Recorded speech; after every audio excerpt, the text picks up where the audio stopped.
Hello, magandang umaga po sa inyong lahat. At pasensya na po kayo, wala tayong boses kahapon kaya hindi tayo nakapag-spokes hour. Pero ngayon, medyo balik na ating boses. No? At dahil wala naman tayong boses kahapon, minabuti ko na magkaroon ng isang araw ng kultura. Kaya nagpunta po ako doon sa tinatawag na Rijks Museum kung saan maraming mga Rembrandt painting at saka sa gabi nanood naman ako ng opera na Tosca. Alam niyo po yung opera, yan ay talagang nung mga ninuno ng mga European sa mga ninuno nating mga Pilipino na kasapi doon sa Spanish colonial rule, yan ang kanilang mga soap opera.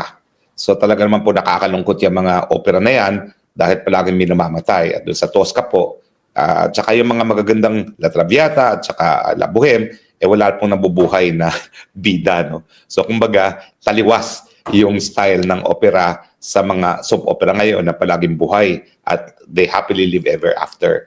Yung mga sikat na mga opera ay talagang lahat po namamatay yung heroine. No? Kung hindi sa tuberculosis, sa suicide. No?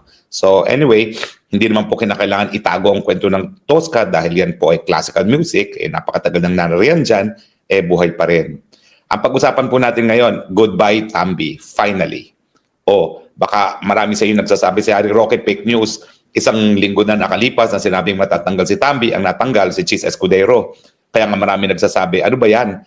Ang na-expose na nasa likod ng anomalya sa mga flood control projects at mga DPWH projects ay si Tambi, pero natanggal si Chis Escudero. Well, bago po natin pag-usapan yung pagtatanggal kay Tambi, meron din ako nakukuha mga balita at hayaan natin si Chis Escudero ang mag-confirm. No? Kaya raw siya tinanggal, merong isang anak ng ma-impluwensyang tao na nasa Kongreso, na mataas din ang posisyon, tago na natin sa pangalang Ik, na tumawag sa kanya at sinabing ipatigil yung investigasyon ng Blue Ribbon Committee. At nang tumanggi daw itong si Chis Escudero, ayun, nagkaroon ng coup at natanggal siya.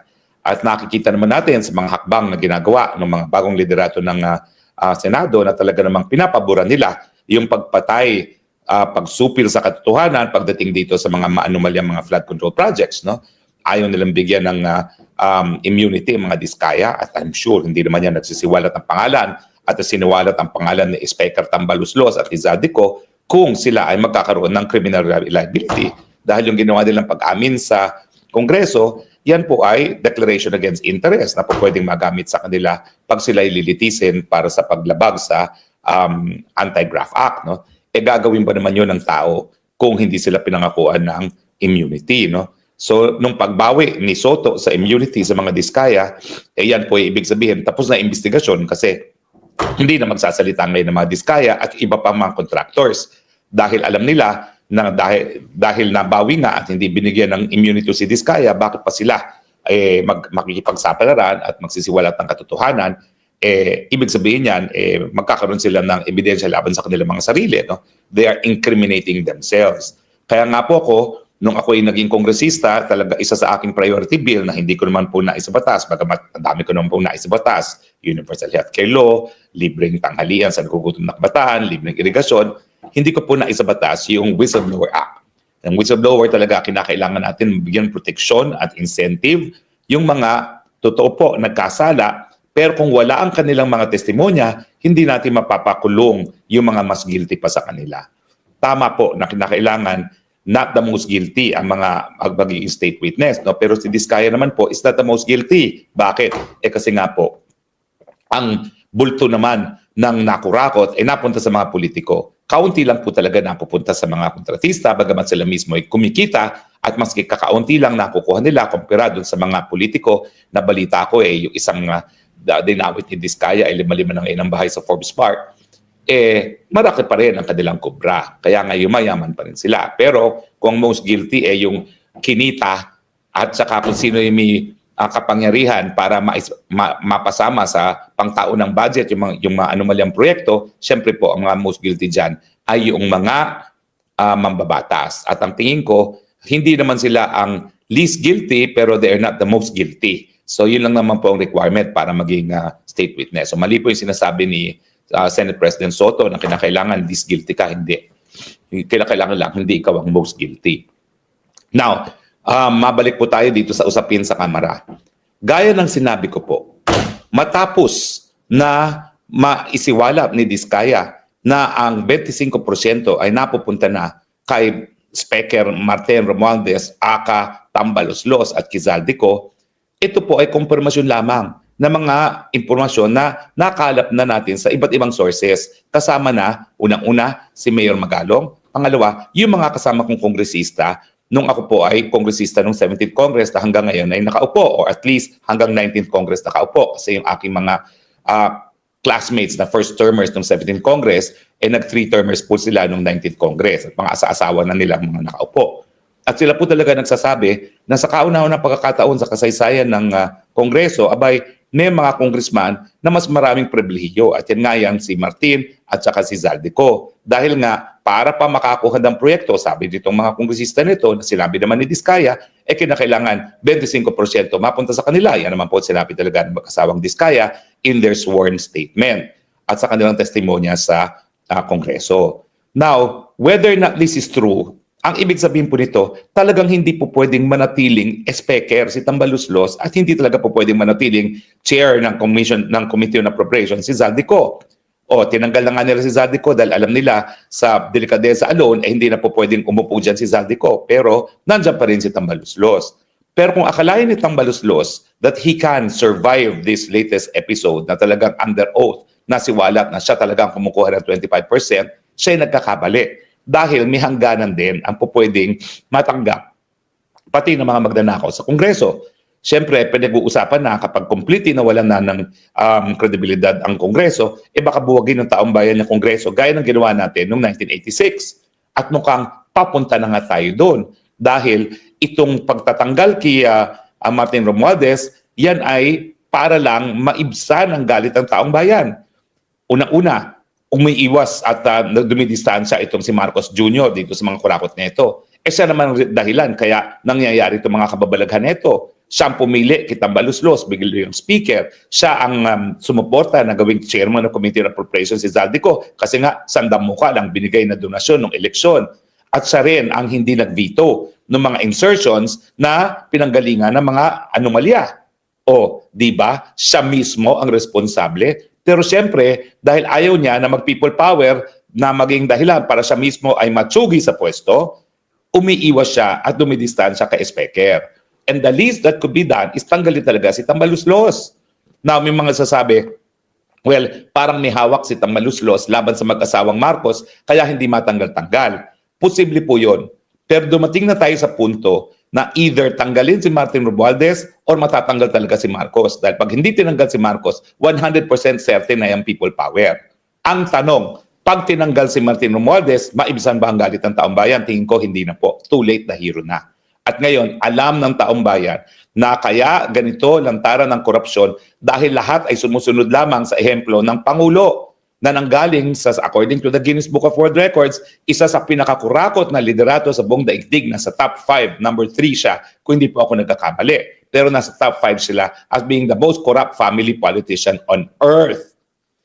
So kaya naman ang sinasabi ko, dahil lahat tayo nabudol na akala natin lilinisin ang imahe ng kanyang pamilya nung siya'y binigyan natin ng panibagong mandato, coupled with the fact na talaga namang nabutol itong si VP Sara ni Amy Marcos para tanggapin ang posisyon ng Vice President dahil lang kaya siya nanalo, akala natin magbabago ang patakaran sa ilalim ng Marcos Jr. Hindi pala, mas malala pa.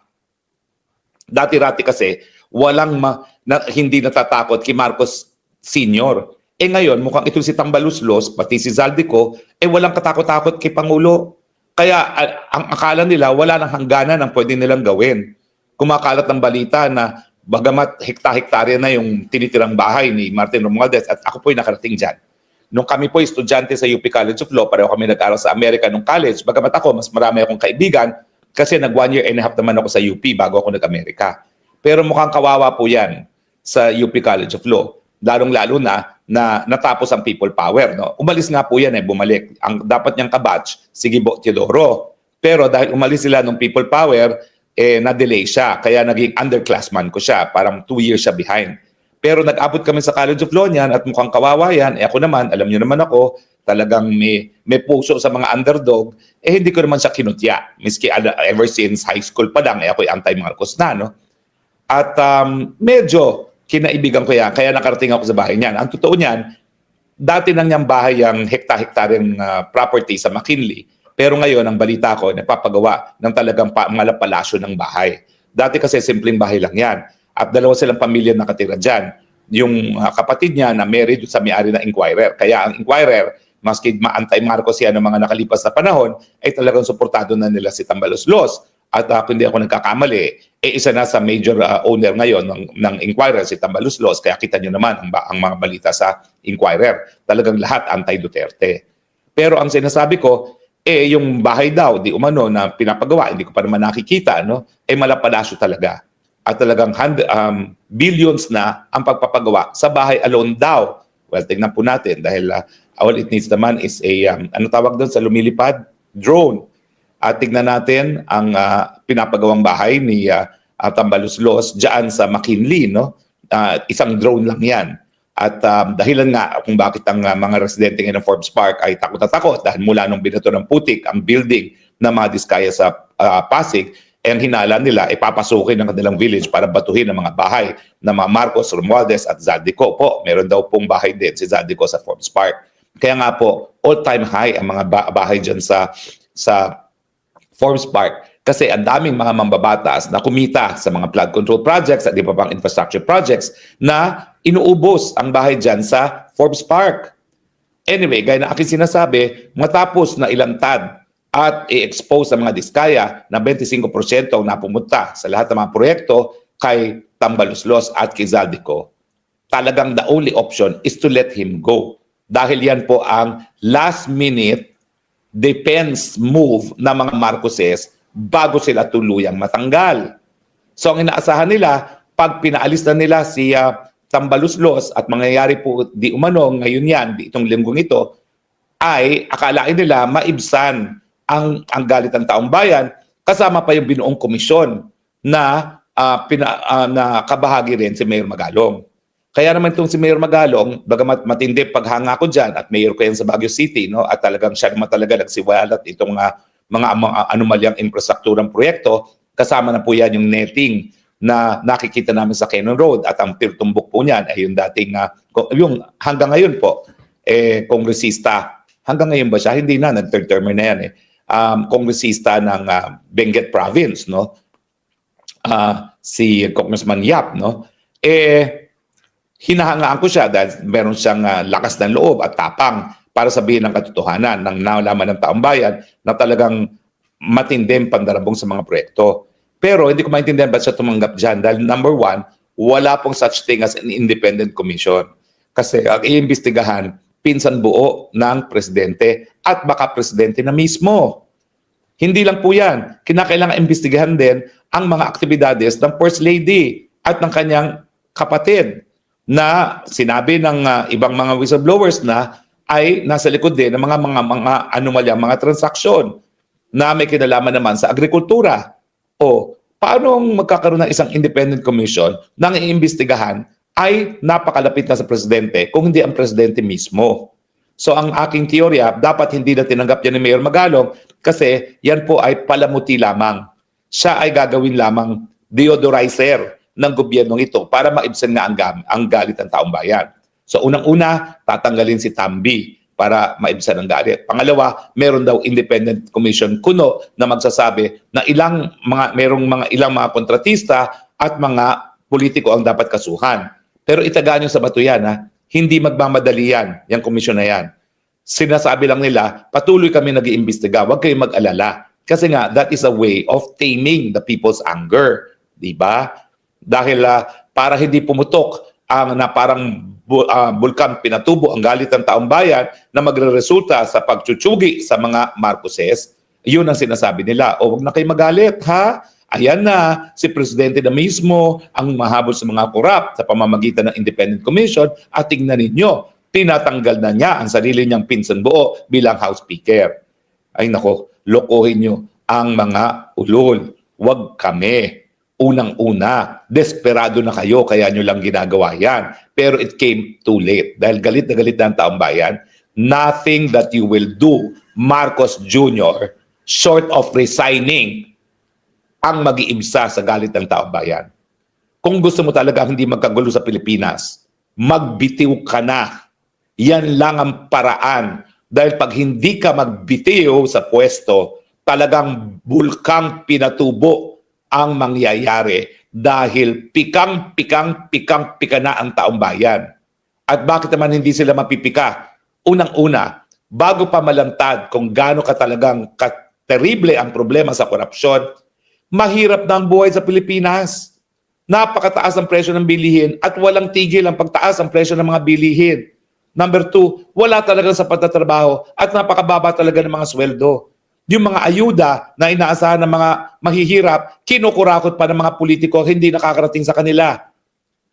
Paano mo pa may explain na 50% plus ang poverty rate natin sa Pilipinas, sandamukan lang ang ayuda ang pinamimigay? Sabi nga ng European Union, ginamit ang ayuda bilang vote buying para sa eleksyon. Kaya meron na tayong social volcano, mas matindi pa sa pinatubo ang sasabog. At ang aking prediction, sasabog yan sa 21 ng Setyembre. Dahil sa tingin ko, sa kaunang-unahang pagkakataon, isinantabi ng lahat ang kanilang kulay at sila'y magsasama-sama na sisigaw, tama na, sobra na ang korupsyon.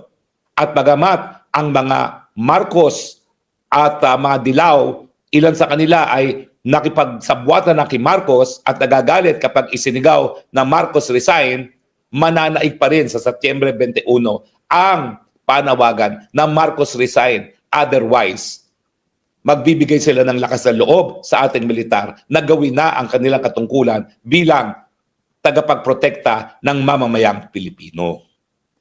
Too late, Mr. President. Kung gusto mong mapayapa na magkaroon ng pagbabago, voluntarily resign. That way, baka mapatawad ka pa ng taong bayan. Dahil binigyan na kayo ng pagkakataon noong una eh. Noong 1986, walang kahit sinong nakulong sa inyo. Kumbaga, ang sabi na lang ng mga Pilipino, anyway, kalimutan na natin yung napaka-dilim na yugto ng ating kasaysayan and let us move on. And we did. Except that, humingi ka ng pangalawang pagkakataon, binigyan ka, and you blew it. Kaya ngayon, baka hindi na kasing bait ang Pilipino pag ikaw ay linabanan pa ang kagustuhan ng marami na tama na, sobra na, magbitiw ka na. Hindi na po kayo mapapatawad. Ang aking dasal, makulong lang po sana kayo. Pero ang mga pangyayari sa Nepal at sa Indonesia, iba po ang galit ng sambayanan ngayon sa korupsyon. Kaya baka hindi lang po madaan yan sa pagkakakulong bilang parusa. Huwag naman po sana dahil ako'y Kristiyano, ayaw kong mangyari yan. Ang nais ko pa rin, mapayapang mga pamamaraan sa pagbabago ng gobyerno. Kaya ako nananawagan sa lahat, iparinig po natin ang galit natin. Lakasan po natin ang ating boses. Pero sana po, huwag niyong kakalimutan, tayo Kristiyano. At ang proseso ng pagbabago dapat sa mga mapapayapang mga pamamaraan. Otherwise, wala tayong pagkakaiba doon sa teroristang CPP-NPA na gumagamit ng dahas. Sinasabi nga natin, mali ang gawaing CPP-NPA dahil bawal pumatay ng kapwa Pilipino. At yung sundalo na gagamitin ni Marcos para siya manatili sa pwesto para pasupilin ang karapatan ng mamamayang Pilipino sa malayang pananalita, yan po ay galing din sa hanay ng mga mahihirap. Kaya aking pakiusap, panawagan, magalit po tayo, ipakita po natin ang galit, pero gawin po natin yan sa mapapayapang mga pamamaraan para tayo po ay hindi magaya sa teroristang CPP-NPA na napaka-aktibo rin dito sa Dahig. Yung kanilang mga galamay. So, mga kababayan, I told you so. Na-late lang ako ng 1 week. Pero dahil nga, kinakailangan nilang isalba ang kanilang mga sarili at manatili sa pwesto, syempre, sisipain nila si Martin Romualdez. Sa kanilang akalain na pag sinipa si Martin, maibsan ng galit. Hindi po eh. Dahil kita nyo, lalong nagalit ang taong bayan nung ang Malacanang ay naghimasok at gumawa ng paraan para mapalitan ng liderato ng Senado. Galit po ang mamamayan na hindi nabigyan ng immunity si Diskaya. Galit po ang mamamayan na itong si Bryce ay nakuha ni Martin Romualdez dahil ang sabi ni Bryce, hindi raw siya makakalabas ng buhay sa Senado dahil isisiwalat daw niya yung mga ibang senador na alam naman natin ay kabahagi ng demolition job kasi nga sa Senado lumabas ang katotohanan na si Martin Romualdez At Zaldico, ang di umano ay kumukuha ng 25% na kickback sa mga maanomalya, mga proyekto sa DPWH. So, I was one week late, pero tama po ang basa ko. Social volcano po ang mangyayari. At kung puputok nga yung bulkan na pinatubo, yan po ay mangyayari sa 21 na Setyembre dahil nagsama-sama na po ang sambayan ng Pilipino, isinintabi ang kanilang mga kulay at least sa issue ng korupsyon, isang sigaw. Tama na, sobra na. Goodbye Tambaluslos. Goodbye Zaldico. May you kiss the rails of the code rails of a jail cell. Sana po makahalik kayo sa bakal na rehas sa inyong mga kulungan. Daan po natin sa legal. Ikulong po natin silang lahat. Huwag po natin sila bigyan ng benepisyo ng madaliang pagkakatapos. Kinakailangan makatikim po sila ng pagkakakulong. Kaya po aking panawagan, sumabog man ang bulkan, mapayapa po sana at sang-ayon pa rin sa batas. Sama-sama po tayong pumutok sa 21. Kami po dito sa The Hague, meron din kami pagtitipon. Hindi po ibig sabihin ng palibasa wala ako sa Pilipinas, hindi po ako makikibahagi sa pagpapakita ng galit. Papakita po namin yan dito sa publiko dito sa Netherlands. Hindi lang po bring him home ang sigaw namin, ang sisigaw din po namin. Marcos resign, Marcos to jail. Salamat po sa inyong patuloy na pagtiwala. Sana po, wala na pong dahilan para mag-spokes hour. Mangyayari lang po yan kapag meron na pong tunay na pagbabago, kapag ang Pilipino po nakakatikim na mas mabuting anyo ng kabuhayan. Dahil nung panahon naman po ni Tatay Digong, nagsimula po tayo ng spokes hour, pero bilang pamamaraan lang po para masabi ko anong mabuting balita sa gobyerno ni Tatay Digong. Nais ko na pong bumalik sa ganung papel. Nakapaghayag ng mabuting balita dahil meron na tayong malinis na liderato sa ilalim sana po ni Inday Sara Duterte. Magandang araw po sa inyong lahat. Ito po ang inyong spokesman, Harry Roque, nagsasabi, I love you Philippines. You're the only country that I have. You're the only country that I will love. Bye.